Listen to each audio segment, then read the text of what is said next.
삼부 예배 나와서 하나님을 예배하는 여러분들 위해 하나님이 충만한 은총이 함께 하시기를 축원합니다. 좌우에 계신 분들 축복하십시오. 잘 오셨습니다. 저 곁에 앉아주셔서 영광입니다. 그렇게 인사합니다.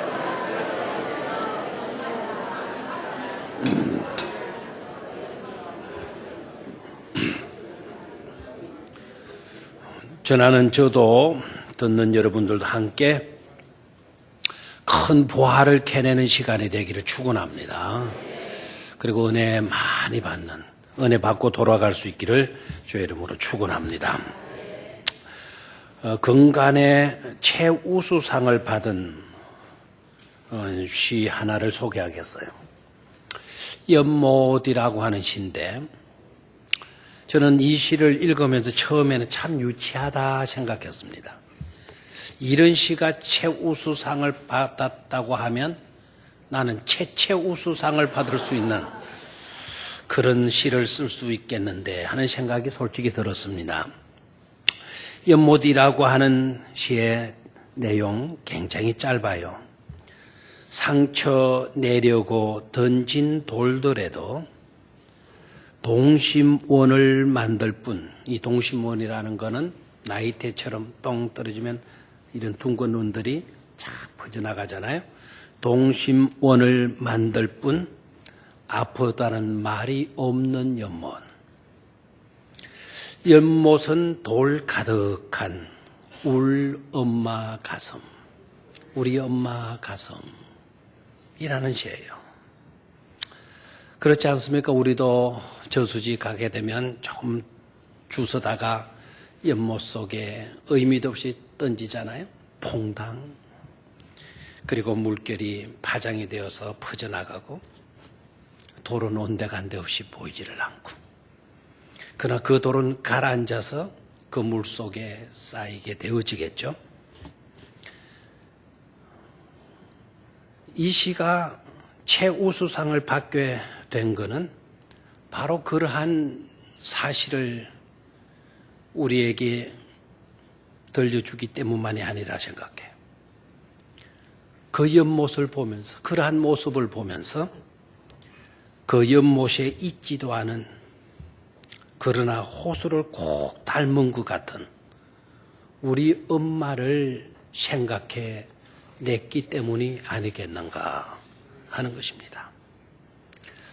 그렇다면 오늘 우리 또한 본문 속에 나타나고 있는 모래 상수리 나무, 이 모래 상수리 나무에서도 마치 우리 엄마 가슴과 같은 그런 숨겨진 메시지가 들어있지는 않겠는가. 들어있다면 우리는 그 메시지를 찾아야 되겠죠. 그 메시지를 찾았다면 그 메시지를 따라서 우리들의 삶도 복되게 아름답게 가꾸어 가야 될 줄로 믿습니다. 그런 시간이 될 수 있기를 주의 이름으로 축원합니다. 자, 그럼 본문 속으로 들어갑니다. 6절, 7절. 6절, 7절은 굉장히 중요한 구절이에요.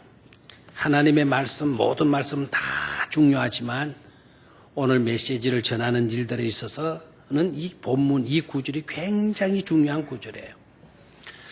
여러분, 창세기 1장에서 11장까지, 창세기 1장에서 11장까지는 한 인류로 시작된 잘못이 얼마나 큰 고통과 아픔을 가져왔는지, 혼란을 가져왔는지 하는 내용을 압축 파일로 저장해 놓은 것이에요. 그러니까 1장에서 11장까지는 압축 파일이에요. 그 압축 파일을 풀어서 봐야만이 그 내용 전체를 우리가 간파할 수가 있게 돼요. 아담의 한 사람의 죄로 인하여서 파생된 결과가 뭐냐? 창세기 11장의 바벨탑 사건에 대혼란이 일어나요. 그 한 사람의 죄로 인한 결과가 뭐냐? 많은 사람들이 하나님과 맞먹으려고, 하나님보다도 더 높아지려고 하는 그런 죄악된 일을 감행하는 것을 말해주고 있어요. 그래서 하나님은 흩어버리시잖아요. 흩어버려요. 그리고 창세기 12장으로 들어오는 거예요. 창세기 12장에 들어와서는 하나님이 아브라함을 부르십니다. 그리고 아브라함에게 말씀합니다. 너는 내가 지시하는 곳으로 가라고. 너는 내가 지시할 땅으로 가라고. 하나님께서 말씀하죠. 아브라함을 부르시고 아브라함에게 명령해요. 내가 지시할 땅으로 네가 가도록 해라. 그래서 아브라함은 그 하나님의 부르심을 거역하지 않고 나 못합니다. 나 싫습니다. 그렇게 주장하지 않고 고집 부리지 않고 하나님의 말씀을 쫓아서 자기 친척 본토 아비 집을 떠나 나옵니다. 나와서는 결국 그가 한 곳에 이르르게 되는데 그것을 오늘 6절에서 밝혀주고 있어요. 그곳을. 자, 6절을 소리내서 읽는데 2부 시간에도 말씀을 드렸지만 우리가 성경 구절을 읽을 때 바람은 마치도 큰 나이아가라 폭포가 떨어지는 소리처럼 꽉 하는 목소리로 성경을 좀 읽었으면 좋겠어요. 그렇게 될 수 있을 줄로 생각합니다. 자, 6절 시작.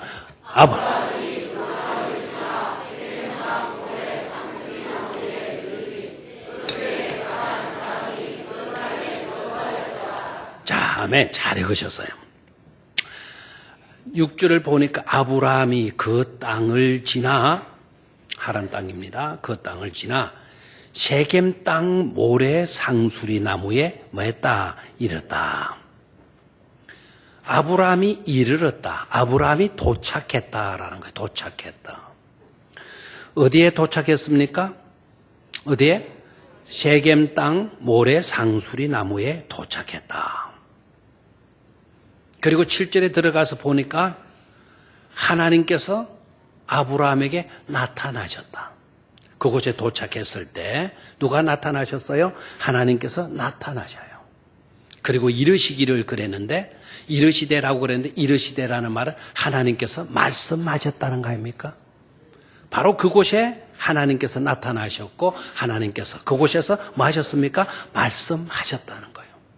말씀의 내용이 뭡니까? 내가 이 땅을 네 자손에게 주리라 하신지라.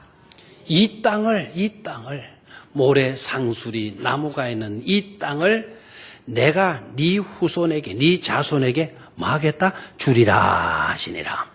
아멘입니까? 하나님께서 지시한 땅이 바로 다른 곳이 아니라 모래 상수리 나무가 있는 곳이었다. 바로 하나님께서 지시하셨던 그곳에 누가 도착을 한 겁니까? 아브라함이 도착을 한 겁니다. 감사죠, 그죠? 어디에 도착했어요? 모래 상수리 나무. 자, 그곳은 어떤 곳이었다? 하나님이 하셨던 바로 그 땅이었다라는 거예요. 바로 그 땅이었다라는 것을 우리가 어떻게 알 수 있었느냐? 7절에서 알 수 있었죠. 그 땅에 누가 나타나셨어요? 하나님이 나타나셨고 나타나신 하나님은 말씀하셨고 그 말씀의 내용이 뭐냐면 내가 이 땅을 네 자손에게 말이라 주리라 하는 데서 하나님께서 지시하셨던 땅이었던 것을 우리는 깨달을 수가 있습니다. 그런데 여러분 이상하지 않습니까? 그렇다면 아브라함이 어떻게 이곳까지 올 수가 있었는가? 하나님이 지시하셨던 이곳까지 어떻게 올 수가 있었는가? 의문도 생겨요. 어떤 의문이 생기는가 하니까 어영부영하다가 어쩌다 보니까 바로 이곳에 도착된 것처럼 오해를 가져올 수가 있어. 뭐 그간에 어떤 과정이 있었는지 우리가 알 수가 없어요. 아무튼 어쩌다 보니까 목적으로 왔어. 그냥 가다 보니까 목적지에 온 거예요.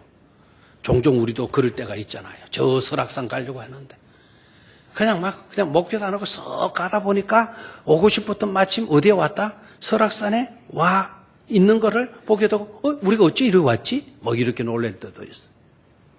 그러나 아브라함의 경우에는 달라요. 어쩌다가 보니까 어영부영하다 보니까 그 하나님께서 지시하셨던 땅에 도착된 것처럼 오해될 수 있는 이유가 있죠. 왜 그런가 하니까 하나님께서 내가 네게 지시할 땅으로 가라. 내가 네게 지시할 땅으로 가라고만 말씀하셨지 하나님은 가야 할 그 땅이 어디인지를 한 번도 말해주지 않았어. 지시하실 땅으로 가라 그랬는데 지시하신 적이 없어요. 다시 말하면 어떤 그 주소지나 명칭이나 전화번호 같은 것 이런 것을 구체적으로 알려주시지 않았어요. 요사이 말로 하면은 내비게이션을 찍을 수 있는 내비게이션에다가 주소지를 찍거나 명칭 검색을 하거나 전화번호라도 가능하다 하지 않습니까? 전화번호라도 불러주셨으면 내비게이션 따라서 하나님이 지시할 땅으로 갈 수가 있었겠죠.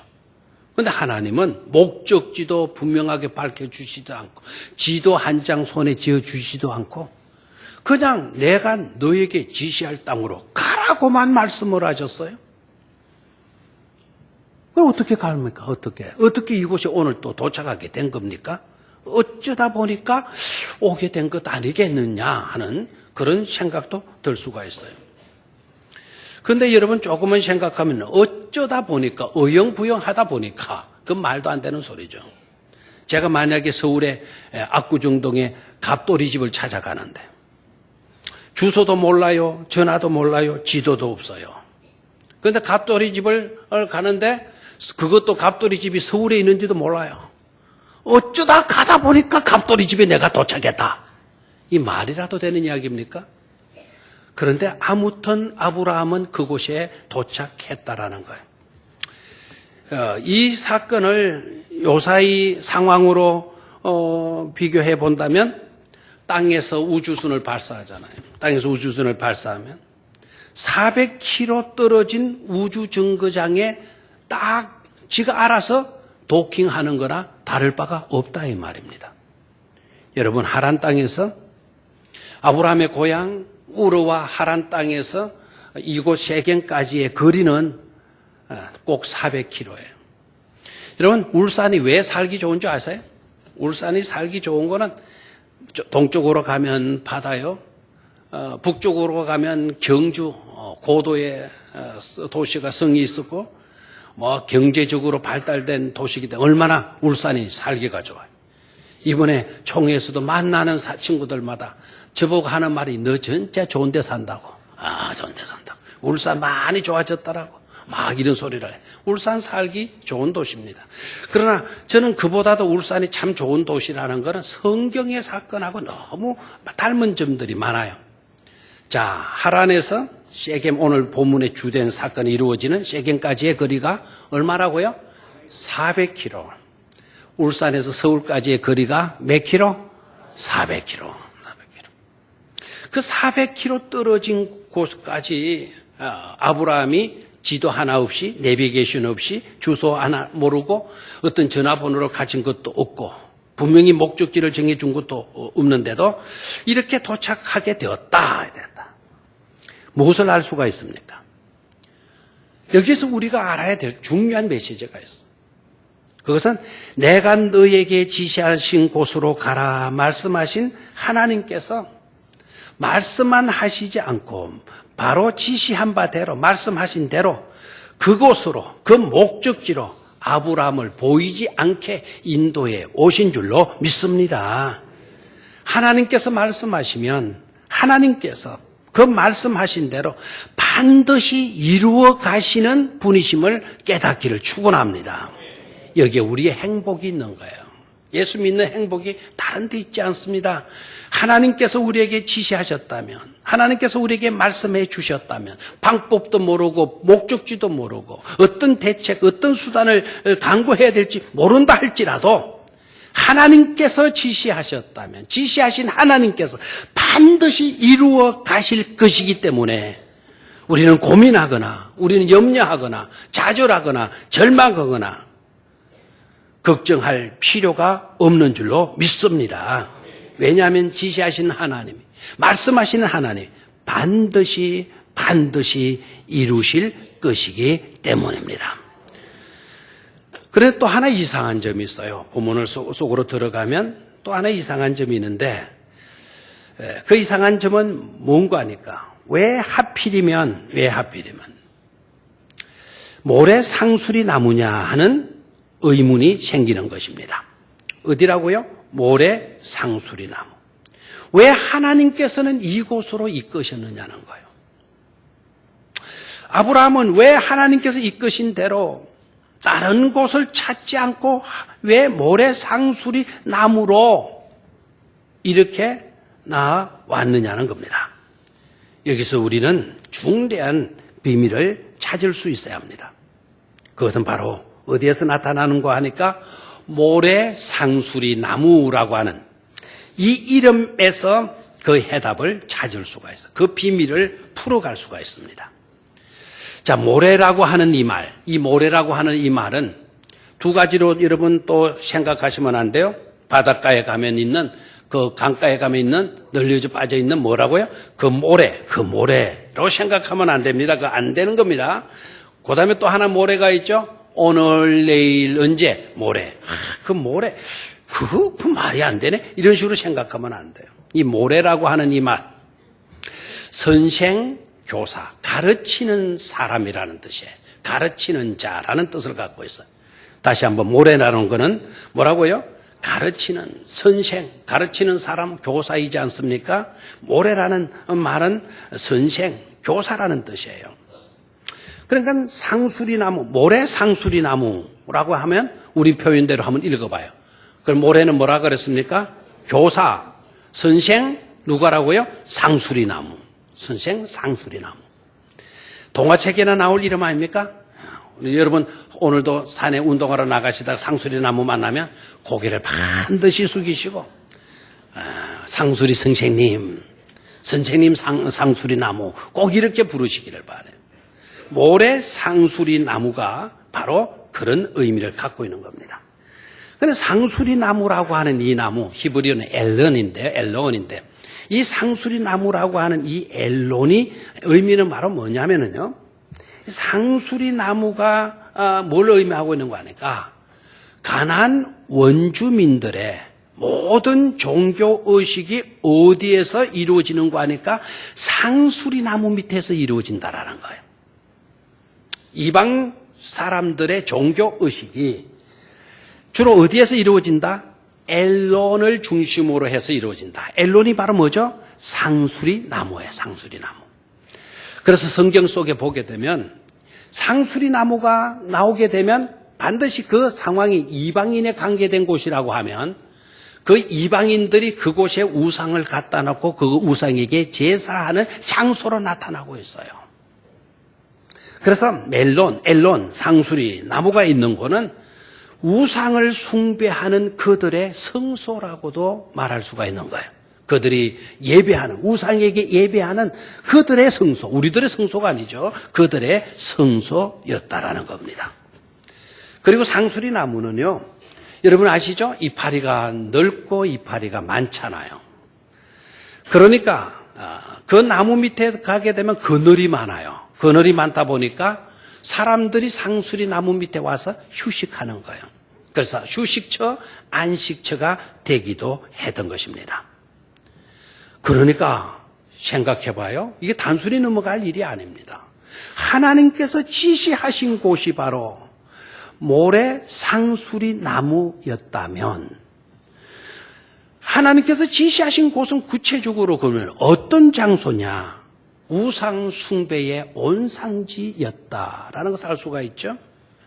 그리고 그곳 원주민들이 성소로 여기는 곳을 하나님께서는 그곳으로 가라고 지시하셨다라는 것을 알 수가 있죠. 그곳은 또한 사람들의 안식처, 휴식처가 된다고 그랬죠. 사람들이 안식처로 여기고 나아가서 안식하는, 휴식하는 바로 그곳을 우리 하나님께서 지시하시는 곳으로 가라고 아브라함에게 명령하셨다는 사실이죠. 자, 여기서 여러분 믿음이 좋으니까 아무렇지도 않습니까? 왜 하필이면 그런 곳으로 하나님께서 지시하시고 가라고 하신 것일까요? 화려한 관광지도 얼마든지 있는데 아주 발전된 살기 좋은 토해지도 얼마든지 있을 것인데 하나님께서는 왜 하필이면 모래 상수리 나무를 지시하시고 그곳으로 가라고 이렇게 명령을 하셨을까 하는 것입니다. 그것에 대한 해답은 그곳에서 제단을 쌓는 아브라함의 모습에서 그 해답을 찾을 수가 있습니다. 세겜 땅 모래 상수리 나무, 선생님이신 상수리 나무를 통해서 그 중요한 해답을 우리는 또한 배울 수가 있기 때문에 하나님께서 그곳으로 가라고 지시하신 것이죠. 자, 그러면 다시 폭포수와 같이 7절을 소리내서 크게 읽도록 하겠습니다. 시작. 여호와께서 아브라함에게 나타나 이르시되 내가 이 땅을 네 자손에게 주리라 하신지라 자기에게 나타나신 여호와께 그가 그곳에서 제단을 쌓고 아멘. 중요한 세 가지 사건이 있죠. 중요한 세 가지 사건. 바로 뭡니까? 하나님께서 바로 그곳에 나타나셨다. 모래 상수리 나무. 왜 그곳으로 가게 하셨나? 그곳으로 가게 하신 하나님께서 그곳에 아브라함이 도착하게 되자 그곳에 자신을 나타내 보여주셨다라는 거예요. 하나님의 하나님의 나타나심. 하나님의 임재를 체험할 수 있도록 해 주신 것이죠. 두 번째, 그곳에 나타나신 하나님께서 뭐 하셨습니까? 이러시되 뭐 하셨습니까? 말씀하셔요. 말씀하시는데 말씀의 내용이 뭡니까? 내가 이 땅을 네 자손에게 주리라 하신지라. 그 땅을 아브라함에게 주시기 위해서, 아브라함에게 자손에게 주시기 위해서 하나님께서 직접 말씀해 주셨다는 사실이에요. 하나님의 음성을 듣는, 직접적으로 하나님의 음성을 듣는 이 기쁨, 이 행복 얼마나 큰 것입니까? 그리고 그러다 보니까 아브라함이 어떻게 반응합니까? 7절 그 부분에 나오죠? 바로 뭐라고 합니까? 여호와께 그가 그곳에서 뭐를 쌓고 제단을 쌓고 하나님을 향하여 뭐를 쌓았다는 거죠? 제단을 쌓았다라는 겁니다. 아브라함이 처음으로 그곳에다가 뭐를 드렸다? 예배를 드렸다. 제단을 쌓고 예배를 드렸다라는 것이죠. 이 사실을 놓치지 마십시오. 여기에는 너무나도 중요한 비밀이 숨겨져 있는 겁니다. 굉장히 놀라운 의미가 이 속에 들어 있습니다. 그게 바로 뭘까요? 자, 다시 한번 생각합시다. 모래 상수리 나무. 모래는 성책님이라는 뜻이었고 상수리 나무는 그곳에 이방 사람들이 종교 행위를 하는 우상 숭배 온상지였다. 이방 신을 섬기는 그들의 뭐라고요? 성소였다라는 것 아닙니까? 맞습니까? 그런데 그런 곳으로 하나님께서 지시하셨고 아브라함은 그곳에 이르게 된 겁니다. 그곳에 이른 아브라함이 어떻게 합니까? 그곳에 나타나시고 그곳이 임재하시고 자기에게 말씀하신 하나님께 뭐 했다는 거죠? 예배했다라는 거예요. 아멘이 안 나옵니까? 바로 우상의 숭배의 본거지가 우상 숭배의 본거지가 하나님을 예배하는 성소가 되어진 것이다라는 거죠. 이러한 중요한 메시지를 놓치지 말아야 돼요. 이방신을 섬기는 이곳을 그냥 두서는 안 된다. 아브라함을 그곳으로 가게 하시고 이방신을 섬기는 그곳으로 하여금 누구를 섬기는 제단, 하나님을 섬기는 하나님을 예배하는 제단을 쌓도록 하신 것 아니겠습니까? 놀라운 사실이에요. 단순히 하나님께서 아브라함에게 복을 주어가지고 아브라함도 잘 되고 후손도 잘 되고 땅도 많이 차지하고 후손도 많이 번성하는 그런 복만을 약속하신 것으로만 알아왔다면 그것에 멈추어서는 안 돼요. 그런 복에만 제한되어서 갇혀 있어서는 안 된다 이 말입니다. 오늘 이 본문 속에서 더 큰 은혜, 더 큰 복, 하나님의 뜻, 하나님의 계획, 하나님의 목적이 무엇이었는가를 분명히 깨달아야 될 줄로 믿습니다. 하고 보면 선생 상수리 나무는 우리에게 뭐를 가르쳐 주느냐? 아브라함 후손들에게, 오늘 우리들에게까지 우상이 아닌 누구만을 섬겨야 한다, 하나님만을 섬겨야 할 곳임을 우리에게 가르쳐 주는 사건인 줄로 믿습니다. 또한 하나님께서 지시한 땅, 하나님께서 가라고 지시한 땅은 단순히 우리가 땅을 많이 가지고 많은 자식들, 후손들을 넣는 그런 것으로만 그치는 것이 아니고, 하나님께서 우리에게 지시하시는 땅, 그래서 우리가 가야만 한 그 땅은 곧 선교해야 할 땅, 선교지인 것임을 우리는 깨달아야 될 줄로 믿습니다. 너는 그곳으로 들어가서 선교하라는 거예요. 이방 신들을 섬기는 사들을 일깨워서 하나님을 예배하는 자들로 만들어라는 겁니다. 가서 선교하라는 것이죠. 여러분, 이방신을 섬긴다 하게 되면 이방신을 섬기는 것으로 끝나는 것이 아니에요. 이방신을 섬긴다 했을 때에는 그 속에 이방신은 다산의 종교예요. 풍요의 종교를 숭상하는 거예요. 그네들의 풍요와 그네들의 다산은 바로 세상적인 타락과 세속적인 요소와 밀접한 연관을 갖고 있는 겁니다. 그곳으로 가라 한 것은 바로 그것에 들어가서 부도덕한 모든 일들을 혁신해서 새로운 도시, 혁신 도시로 만들라는 것이었습니다. 하나님께서 주신 그 땅은 그 땅으로 인해 모든 족속이 다 복을 받게 되는, 이제 네가 들어감으로써 너로 인하여서 그 땅을 통하여 많은 사람이 번성한 복의 통로가 되어져야 될 것임을 가르쳐주는 장소가 되어진 줄로 믿습니다. 뿐만 아니라 아브라함은 그곳에서요, 하나님의 임재를 체험하고 하나님의 음성을 듣고 선생님 되시는 상시로의 나무를 통하여 주시고자 하신 하나님의 교훈을 듣고 아브라함은 점점 변화되고 성숙되어져 가는 것을 볼 수가 있어요.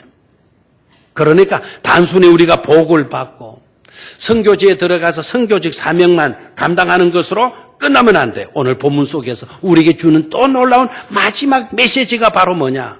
변화와 성숙이에요. 내 자신이 변화되고 내 자신이 바로 성숙되어져 가는 것을 목적으로 두고 있는 것임을 깨닫기를 축원합니다. 아브라함은 봐요. 참으로 처음에는 약하고 연속적으로 실수하는 그런 사람이었어요. 실수도 많이 해요. 믿음의 사람이지만. 또 비겁한 사람이었어요. 아내도 자기 아내로 말하지 못하게 하고 누이 동생으로 이렇게 말하고 하는 그런 비겁한 사람이었어요. 얼마나 또 이기적인지 몰라요. 그런데 그런 그가 관대한 사람이 돼요. 전쟁에 나가서 이겨가지고 많은 전리품을 뺏어오는데 소도망이 딱 나와요. 소도망. 전쟁할 때는 하나도 안 도와준 소도망이 나와가지고 네가 차지한 전리품들 다 나한테 줘. 자기에게로 돌리라는 겁니다. 전쟁할 때 하나도 도와주지 않던 사람이 막 전쟁 이기가 전리품 가지고 오니까 나한테 달라고, 나한테 내놓으라고 이렇게 말을 하는 겁니다. 그런데 아브라함 보면 이렇게 따지고 그러지 않아요. 나 전쟁할 때 네 하나 도와줬어? 군사 하나라도 보내주었어? 네가 뭐 한 것 있다고 주제는 게 나한테 전리품을 네한테 다 달라고 그러느냐? 막 이렇게 따지고 그러지 않아요. 달락하니까 전리품 뺏어온 전리품들을 몽땅 다 누구에게 돌려줘요? 소도망에게 돌려줘요. 어느 지휘관이 이런 지휘관이 어디 있습니까? 돌려줘요. 그리고 멜기세덱이 나와요. 멜기세덱. 아브라함이 돌아왔을 때 두 분이 나와서 환영해요. 하나는 소돔왕, 하나는 멜기세덱인데 이 멜기세덱은 살렘의 왕이에요. 이분은 와가지고 먹을 것까지 다 가지고 와서 막 칭찬해주고 격려해주면서 아브라함을 격려해주면서 당신은 위대한 사람이라고. 막 그러니까 전지전능하신 높으신 하나님을 네가 경외해야 된다고. 아브라함에게 그렇게 이야기를 하니까 아브라함이 너무 감동 먹고 그 멜기세덱에게 11조를 바쳐요. 11조를. 그래서 11조를 행하는 첫 번째 사건이 여기에 나오고 있습니다. 살레망이 11조 내놔라 그렇게 주장하지 않았어. 아브라함이 자발적으로 11조를 바치는 겁니다. 굉장히 간대한 사람이 되고 있지 않습니까? 자기 마누라 마누라 때문에 자기가 죽을까봐 누이 동생이라고 하는 그런 비겁쟁이가 자기 마누라 하나도 지켜주지 못한 그와 같은 연약한 아브라함이 이제는 자기 밑에 있는 318명을 데리고 한 국가를 상대로 해서 전투하러 나갑니다. 용맹스러운 사람으로 나타나고 있어요. 그리고 데워 먹지 못한 조카 롯을 위해서도 어려움에 빠지게 되어졌다는 소식을 듣고는 그를 위해서 하나님께 매달려서 기도하는 중보 기도자로 나타나고 있지 않습니까? 또한 보게 되면 더 결정적인 문제는 독자 이삭을 하나님께서 제물로 바치라고 말씀을 하셔요. 그렇다면 여러 가지 합리적인 주장을 내세워가지고 말도 안 되는 소리입니다. 자기 이성적인 발언을 가지고 어떻게 사람을 하나밖에 없는 자식을 바치라 하는 겁니까? 그러면 하나님의 약속이 끝나버리지 않습니까? 다른 것이는 몰라도 어떻게 약속으로 주신 아들을 번제로 바치려 합니까? 이건 말도 안 됩니다. 얼마든지 합리적인 주장을 할 수도 있는데도 불구하고 아브라함의 모습에는 그런 모습 하나도 없어요. 그냥 바치라 하니까 그 자식 바치기 위해서 모리아산을 향해서 가는 순종의 길을 걷는 믿음의 사람의 모습을 볼 수가 있지 않습니까? 변화와 성숙이에요. 이 사건을 통해서 우리가 놓치지 말아야 되고 변화되고 성숙되어져 가는 데 있다라는 것입니다. 사랑하는 성도 여러분, 우리도 이와 같은 과정 속에서 반드시 변화와 성숙을 이룰 수 있게 되기를 축원합니다. 어떻게 하면 변화와 성숙의 사람으로 나아갈 수가 있는가? 오늘 모래 상수리 나무가 우리에게 교훈해 주고 있어요. 어떻게 가능할 수 있습니까? 강력한 하나님의 임재를 체험하는 데서 가능할 수 있는 것입니다. 하나님을 만나게 되면 우리도 변화될 수가 있어요. 하나님을 만나게 되면 우리도 사명 감당할 수가 있는 겁니다. 하나님 만나게 되면 우상을 몰아내고 하나님을 예배하는 처소로 만들어 갈 수 있다는 사실을 명심하시기를 축원합니다. 하나님의 임재의식 그리고 모래 상수리 나무가 우리에게 가르쳐 주신 그 교훈 우리가 붙들게 되면 선교의 사명을 다하는 선교사가 될 수가 있고 예수님의 생애를 드러내어주는 선지자와 제자의 삶을 살아드릴 수가 있는 줄로 믿습니다. 오늘 그러한 은총이 여러분 모두 위에 함께할 수 있게 되기를 주의 이름으로 축원합니다. 하나님 아버지 모래 상수리 나무